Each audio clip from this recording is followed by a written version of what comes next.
This is a Level 2 academic compliance alert, issued in coordination with the Department of Student Preservation. The voice didn't belong to anyone Alex recognized. It wasn't Principal Rayburn. It wasn't even human.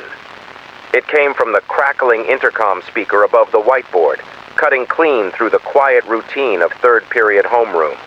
At first, no one reacted. Then it said, "Please remain seated. Maintain eye contact with your desk. Do not interrupt this broadcast." A subtle pressure filled the room, as if the air itself was listening.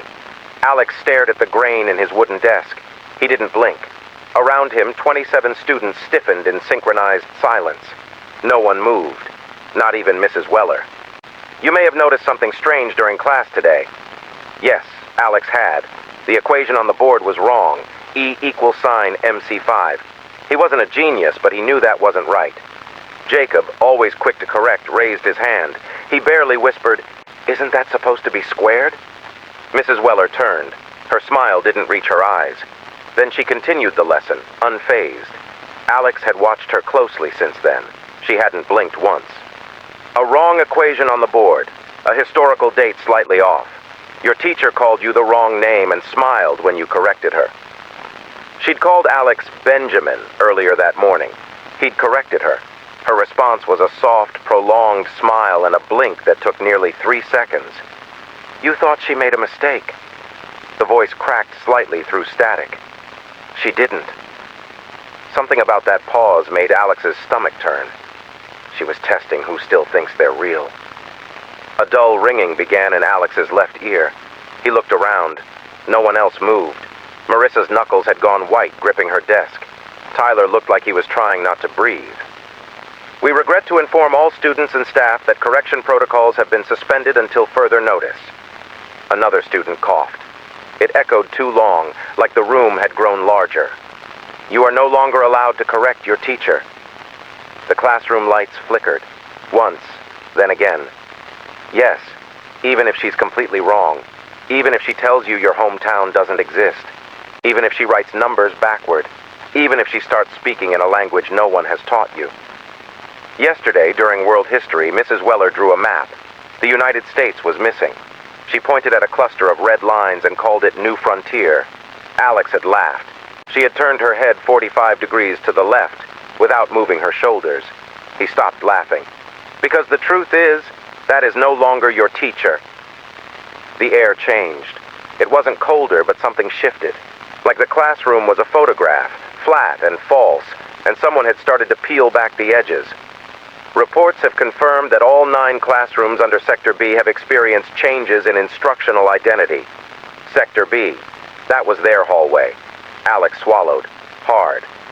Students who raised their hand, questioned the material, or corrected the instructor were observed exhibiting the following side effects. The lights buzzed. Sudden dizziness. Olivia, 2 days ago, collapsed while reading aloud. Nosebleeds. James, his desk had a paper towel taped to it. Dried blood from Wednesday. Speech duplication. Kayla, repeating "you are mistaken" for 30 minutes straight during lunch. Temporary facial distortion when viewed through glass or phone screens. Alex had tried to record Mrs. Weller on Snapchat. Her face didn't show up. Just static. Teeth. Too many teeth. Faint sounds of whispering from inside their locker. He hadn't heard that. Not yet. If you have experienced any of these, do not go to the nurse. The lights dimmed. She already knows. She helped them get in. A deep, vibrating silence followed, like a warning being held back. Then, this began last week. A student in room 4C corrected a grammar error. Alex's mouth went dry. That was Jeremy's class. The teacher turned to him slowly and said, "Then teach it yourself." He hadn't been seen since, but every morning during roll call, there was a sound, low, mechanical, a hum. It came from the speaker, just before attendance. That's him. The voice on the intercom felt like it was coming from inside Alex's own head now. If your teacher pauses and stares at the corner of the classroom for more than 12 seconds, close your eyes. Alex's eyes darted up. Mrs. Weller was staring at the top left corner of the room, unmoving. 1, 2, 3. Her neck tilted slightly, like a puppet. 4, 5, 6. Her mouth opened. No sound. 7, 8, 9. The lights flickered. 10, 11, 12. Alex closed his eyes. The hum stopped. This is not a punishment. This is for your protection. He opened them again, slowly. She was back at her desk, but she hadn't moved. If the lights flicker while she's speaking, don't blink.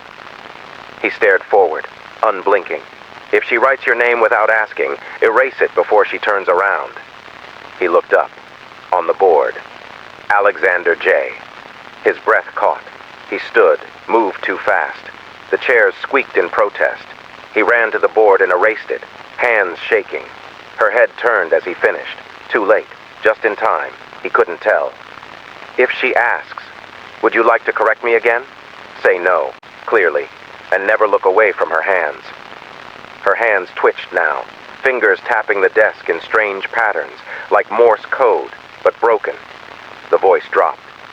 And now, the part they didn't want me to say.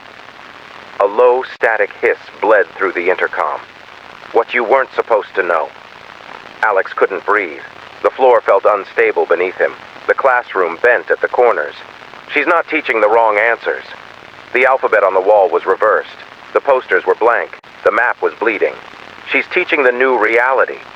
One where facts shift, names fade, and you only exist if she says so.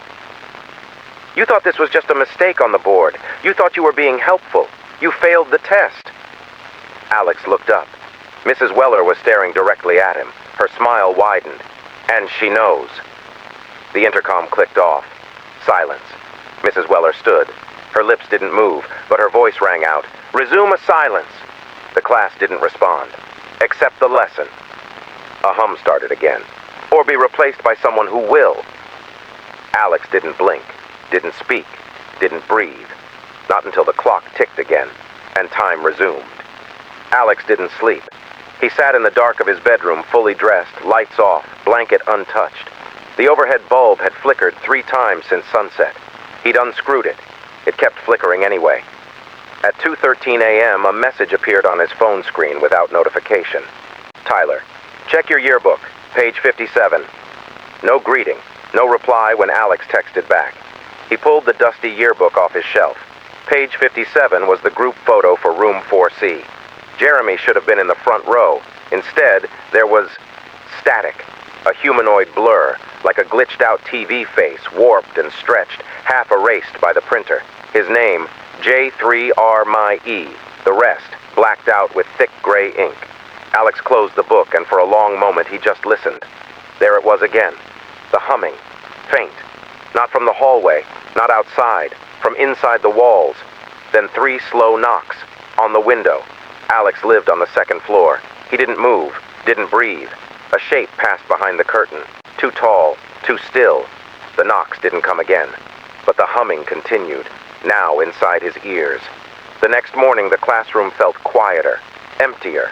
Olivia's desk, empty. Jacob's, gone. Tyler's seat was still marked with his initials carved in the wood, but no backpack. No sign he'd ever been there. Mrs. Weller entered the room without books, without a bag, without blinking. Her fingers twitched at her sides like she was practicing writing in the air. The intercom came alive again. The voice was worse now, slurred, dragged out like corrupted tape. This is a level 2 follow-up reminder. Static bled through the words like water through paper. You may have noticed absences. Alex clenched the edge of his desk. They have not failed. They have transitioned, restructured. A scraping noise. Samantha stood. She walked to the front with mechanical grace and turned to face the class. Her mouth opened, and Jeremy's voice came out. Please turn to Chapter 13, Dissolution of Fact. A dozen textbooks opened in unison. Alex flipped through his. There was no Chapter 13. His book ended at Chapter 11. He looked up.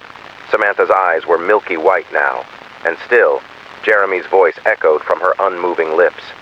In the revised curriculum, gravity is no longer a fixed law. It is a regional suggestion. Alex felt like the floor was tilting. No one else reacted. No one else ever reacted anymore. Then her head turned, right toward him. Her voice shifted, flat, robotic.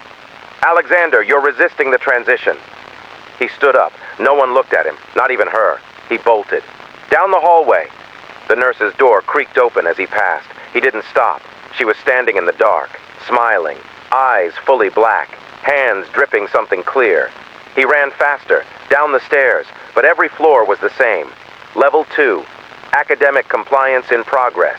The hallway walls repeated endlessly, identical posters, identical doors. He pushed through until he reached the gym, then the door behind the bleachers, the old storage room. No one used it, not since the flood. He slammed it shut behind him, no lock, but no handle outside either, just darkness, and dampness, and silence. Then, a quiet chime. His phone screen flickered on, though he never touched it. New video received. Compliance briefing 3 final MP4. No sender. Alex stared. It autoplayed. The screen showed room 4C, but the walls were decayed, melted almost. The windows looked out into black static. Mrs. Weller stood at the front. Her face was blurred, not by censorship, by design. Behind her stood the students, eyes hollow, mouths twitching. Jeremy stood in the middle. He was humming. Then the camera panned, and Alex saw himself, standing, smiling, vacant. Then text appeared across the screen. White letters, flickering. You exist only because she remembers you. The video repeated. You exist only because she remembers you. You exist only because... He threw the phone. It hit the concrete with a hollow thud. The screen didn't crack. The video kept playing. But the audio changed. Now it was whispering. Too many voices. From behind him. He turned. And she was there. Not Mrs. Weller. Not anymore. A shape. In the rough outline of a woman. But made of flickering VHS static limbs and distorted air. She didn't walk. She simply was. She didn't speak. But Alex heard her in every part of his skull. You resisted. Her fingers stretched unnaturally, thin, boneless, like antennae. She touched his forehead. He didn't scream. There was no time, only light. Alex walked into the classroom. The students were all present, all smiling, all compliant. He sat down. Chapter 13 was already open. Mrs. Weller looked at him and nodded. He smiled back. Empty. Corrected. Perfect. The intercom crackled. This concludes the compliance reshaping. Do not question. Do not correct. Do not remember. Resume a silence. Accept the lesson. Or be replaced by someone who will. Alex blinked once, then never again.